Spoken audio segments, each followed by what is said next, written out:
Clutch centre nut. It's 1.5 inches. It's between 110 and 150 foot-pounds of torque. That's around about, at the top end, 200 Newton meters of torque. It's the most torque you'll have to apply to any nut on this engine. It's more than that. It's more than the head nuts. It's pretty bad.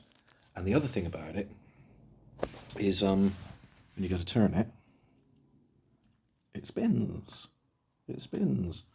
You can put it in gear and hold onto the brakes and try and get it off that way. That's one way of doing it. What I've got here is, this one's got to come off as well.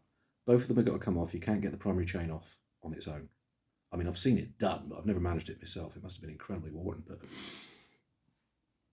so that one's got to come off, and that's attached to an engine which is just spinning round. So what I've done is filled the front cylinder with an entire washing line of nylon cord, with it at bottom dead centre, and then when you turn it anti-clockwise, because we're trying to undo it, you know, turn it until the piston squashes all that stuff up and can't go anywhere. You're not going to damage anything. It's all nylon cord.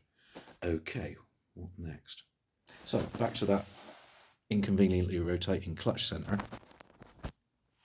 What you do is, your own piece of metal may not look like this. Okay, what I've got is one of these,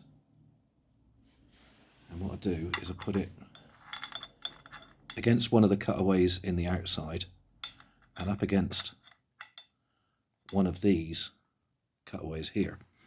This little sprag isn't quite big enough, so what I do, shit, I can't do this with one hand. There, that is now not going anywhere. When you undo the nut, this big silver cog thing will stay still. And the reason it will stay still is because it's now jammed up against the outer cog thing, the clutch basket, which is now attached to this, which is not going anywhere because of that. And that's, I'm not going to show you how to do it because I've got nowhere to put the camera. But essentially, I now put my 1.5 inch socket on there, on this breaker bar, and I put it on it, and I stand on it, and eventually, and I jump up and down a little bit, and eventually, it goes.